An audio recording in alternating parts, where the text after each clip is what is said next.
Assalamualaikum warahmatullahi wabarakatuh. Halo semuanya, kembali lagi di pembelajaran matematika. Hari ini kita akan mempelajari mengenai vektor berdimensi 3 pada sistem koordinat kartesius.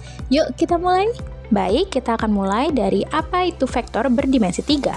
Vektor pada dimensi 3 adalah vektor yang memiliki 3 buah sumbu, yaitu sumbu X, sumbu Y, dan sumbu Z yang saling tegak lurus. Baik, selanjutnya kita bisa lihat mengenai penggunaan jari-jari kita untuk menggambarkan sistem koordinat kartesius.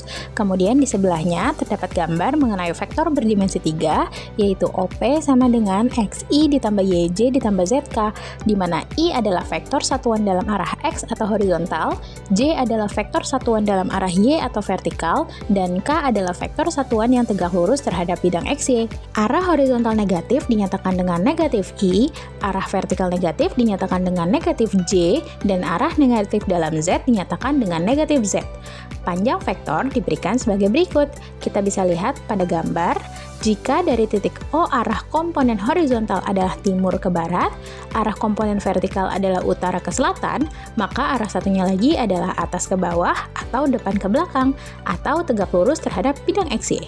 Selanjutnya kita akan membahas mengenai vektor kolom dan vektor baris. Vektor yang dituliskan dalam bentuk kolom adalah vektor kolom, dan vektor yang dituliskan dalam bentuk baris adalah vektor baris. Kita bisa melihat vektor kolom dan vektor baris pada gambar.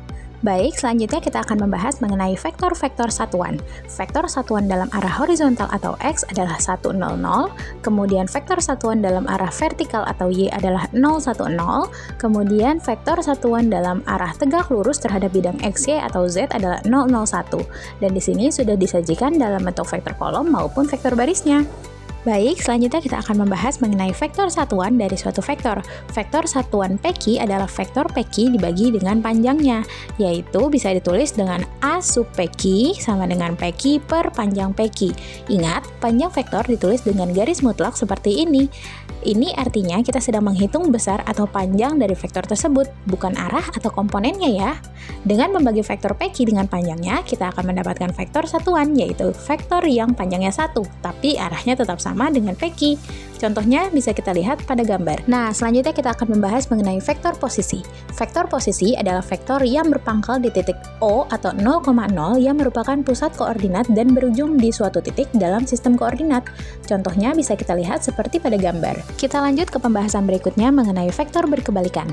Vektor berkebalikan adalah vektor yang panjangnya 1 per dari panjang vektor aslinya. Misalnya, kita punya vektor AB sama dengan 6I ditambah 8J.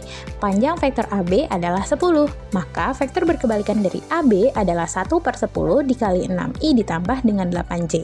Jadi, arah vektornya tetap sama, tetapi panjangnya menjadi lebih pendek. Sekarang kita lanjut dengan mempelajari jenis operasi pada vektor. Yang pertama, kita akan melakukan penjumlahan vektor. Jika ada dua vektor, misalnya vektor A dan vektor B, maka penjumlahan dilakukan dengan cara menjumlahkan komponen yang sesuai. Komponen pertama dijumlahkan dengan komponen pertama, komponen kedua dengan yang kedua, dan seterusnya. Contohnya, jika vektor A terdiri dari A1, A2, dan A3, serta vektor B terdiri dari B1, B2, dan B3, maka hasil penjumlahan A ditambah B adalah A1 ditambah B1, A2 ditambah B2, dan A3 ditambah B3. Yang kedua, kita akan membahas mengenai pengurangan vektor. Pengurangan vektor adalah menjumlahkan vektor pertama dengan lawan dari vektor kedua. Artinya, kita kurangkan setiap komponen vektor A dengan komponen yang sesuai dari vektor B. Jadi, A1 dikurangi B1, A2 dikurangi B2, dan A3 dikurangi B3. Selanjutnya kita akan bahas mengenai dua operasi vektor lagi. Yang pertama kita akan membahas mengenai perkalian skalar dengan vektor, dan yang kedua kita akan membahas mengenai vektor 0. Kita mulai dari perkalian skalar dengan vektor. Jika kita mengalihkan suatu vektor dengan sebuah bilangan skalar, maka hasilnya adalah vektor baru yang panjangnya berubah tapi arah vektornya tetap. Misalnya, jika vektor U dikalikan dengan skalar 2, maka hasilnya adalah vektor yang dikali 2 atau 2 kali lebih panjang dari U.